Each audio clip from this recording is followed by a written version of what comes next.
Bonsoir, Excellence. Bonsoir. Alors, certains de vos détracteurs vous ramènent régulièrement une phrase, et cette phrase remonte aux premiers instants de votre prise de pouvoir, quand vous disiez que si tout est mis en œuvre, 3 mois suffiraient pour tendre vers la fin de la guerre. Et ces détracteurs disent aujourd'hui que 3 ans plus tard, la guerre n'est pas totalement terminée. Monsieur le Président, ce soir, que leur répondez-vous? D'accord, merci beaucoup. Et merci à tous d'être venus pour cette interview. C'est vrai, c'est ce que nous aurons souhaité, mais les choses n'ont pas été comme on le pense. Et je dis si tout est mis en œuvre. Alors, il y a plusieurs perspectives à mettre en œuvre pour pouvoir atteindre cet objectif dans ce laps de temps. Mais tout n'a pas été mis en œuvre comme on le souhaitait. Primo, l'adversité. Alors, dès que nous sommes arrivés au pouvoir, nous aurions espéré qu'on nous laisse travailler très rapidement et pouvoir avancer. Malheureusement, certaines personnes nous ont approchés et ont voulu que nous allions dans leur sens parce que leur objectif n'était pas que la guerre finisse de sitôt. Je veux parler de certaines forces étrangères qui étaient présentes sur notre sol. On a eu des débats houleux avec des diplomates venus d'ailleurs sur la question, mais personne ne voulait qu'on aille dans le sens de finir cette guerre. Nous l'avons compris à travers les messages. S'il arrivait que des gens viennent jusqu'à nous dire qu'il faut qu'on accepte qu'ils soutiennent les terroristes et nous soutenir également, ça veut dire ce que ça veut dire, c'est une guerre entretenue. Donc nous avons très vite compris, on s'est débarrassé de toutes les forces qui étaient présentes ici, que ce soit les forces françaises, les forces américaines, et nous avons compris que la lutte sera âpre. La deuxième chose aussi était nous croyions que nous avions quand même un minimum d'armes et de munitions en stock. Aujourd'hui, je peux vous dire ce que j'ai trouvé par exemple en stock. Il y avait en tout et pour tout au Burkina Faso moins de 100 000 cartouches de Kalachnikov. Et les armes, nous avions à peine une centaine. Comment est-ce qu'on pouvait faire la guerre? Donc, il fallait se rééquiper, redoter l'armée en effectifs, en armement et tout. Ce qui a fait que l'objectif de 3 mois, si ces conditions préalables étaient réunies, c'était bien possible. Mais il n'y avait rien. On n'était pas préparé à la guerre, tant sur le plan équipement que sur le plan effectif. Justement, Monsieur le Président, vous venez de le dire, hein, quand vous prenez le pouvoir, si on veut caricaturer, il y avait plus d'hommes que de munitions dans l'armée burkinabé. Et aujourd'hui, où en est-on avec le programme d'armement de cette armée-là? Et puis, quels sont les signes qu'elle est en train progressivement de monter en puissance? Très bien, je l'ai dit, je ne peux pas dépeindre toute la situation qu'il y avait, c'était catastrophique. Et comme je l'ai dit, vous pourrez enquêter. Il y a peut-être même dans cette salle des militaires qui étaient sur le front, sans armes. Ça existait dans notre armée.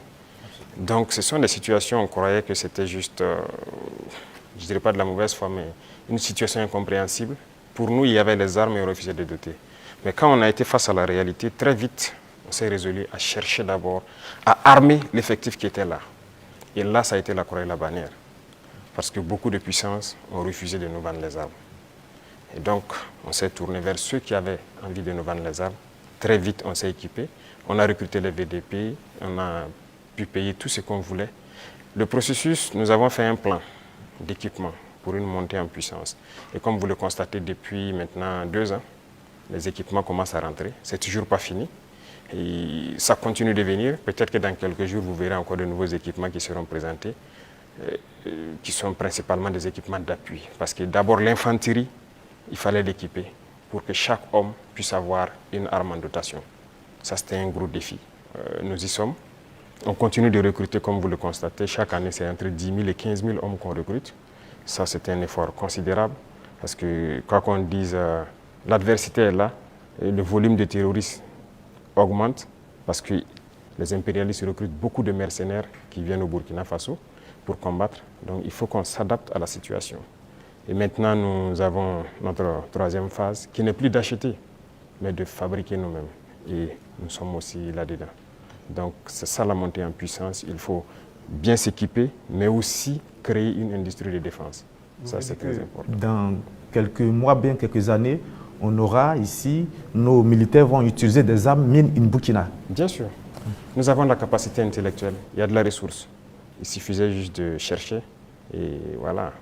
Nous sommes là-dessus. Vous serez surpris sûrement.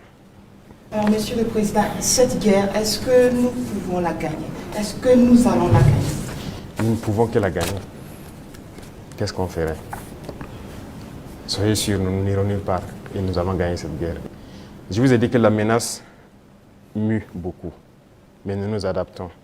Et la force de l'armée burkinabé, c'est que c'est l'une des armées les plus résilientes au monde. La pression que le Burkina Faso a, et je ne pense pas que sur cette terre actuellement, il y a un pays qui a cette pression. Mais nous tenons, nos hommes se battent et nous nous adaptons constamment à la menace. Et nous comprenons d'où vient la menace, comment ça se manifeste, c'est ça le plus important. Et actuellement, je peux vous rassurer que bientôt, nous parlerons d'un albinos noir qui va apparaître. Et vous verrez. Ne me demandez pas de quoi il s'agit, je pense que vous comprendrez plus tard. La guerre va finir et très vite. Monsieur le Président, justement, pour gagner cette guerre, vous venez de le dire, il faut des armes et il faut aussi des hommes, et surtout des hommes déterminés. La détermination, vous le savez, c'est le game changer majeur. C'est ça qui fait la différence dans toute guerre. En ce moment, au moment où on parle, quel est exactement le moral de nos troupes sur le terrain? Vous avez très bien touché le cœur du problème, la ressource humaine, les hommes déterminés. Il ne s'agit pas juste de payer de l'équipement, il faut des hommes déterminés. Et si vous remarquez, nous sommes en train de construire une armée de qualité. Et il n'est pas rare que souvent, lorsque nous jugeons qu'un chef d'élément ou bien une unité a failli à sa mission, qu'on les radie et qu'on les poursuive. C'est arrivé plusieurs fois et ça continuera comme ça. Si vous êtes engagé pour être militaire, vous devez accomplir la mission parce que la mission est sacrée pour nous. Et l'autre chose, c'est que malgré la pression, malgré les défis, les hommes continuent de se battre et ils sont très résilients. Si aujourd'hui vous attrapez un soldat burkinabé et le demandez, est-ce que vous voulez que d'autres personnes viennent se battre à votre place ou viennent vous aider? Ils vous diront jamais, ils préfèrent mourir. C'est à ce niveau que vous jaugez leur morale. Ils sont prêts, toujours prêts, malgré la situation. Peu importe la bataille qu'on perdra, on va toujours maintenir le terrain. C'est ça qui est très important dans le mental des soldats. Donc, le moral est au top. Les gens n'espéraient pas être à ce niveau d'équipement, ils y sont. Donc, ils se donnent à fond. Et moi, je ne peux que féliciter et remercier tous ceux qui se battent. C'est très important. Alors, Monsieur le Président, dans votre argumentaire, vous parlez d'une guerre qui prend différentes formes, qui mue. On se demande, on se pose toujours cette question 10 ans après, qui attaque le Burkina Faso? Ce n'est pas du terrorisme seulement. C'est une guerre pour s'accaparer de nos richesses et nous empêcher de nous développer. Je l'ai une fois développé lors d'un discours, je pense. Je disais que si nous, on arrive à exploiter convenablement notre sous-sol, à transformer ce que nous sommes en train d'exploiter ici, ce que nous produisons, il y aura un sous-emploi chez eux là-bas. C'est une bataille. Ils pillent nos richesses pour pouvoir survivre. Donc c'est une guerre d'indépendance. Il faut que nous menons cette guerre pour être totalement indépendants, décider de notre développement, de notre trajectoire. Donc c'est de ça qu'il s'agit actuellement.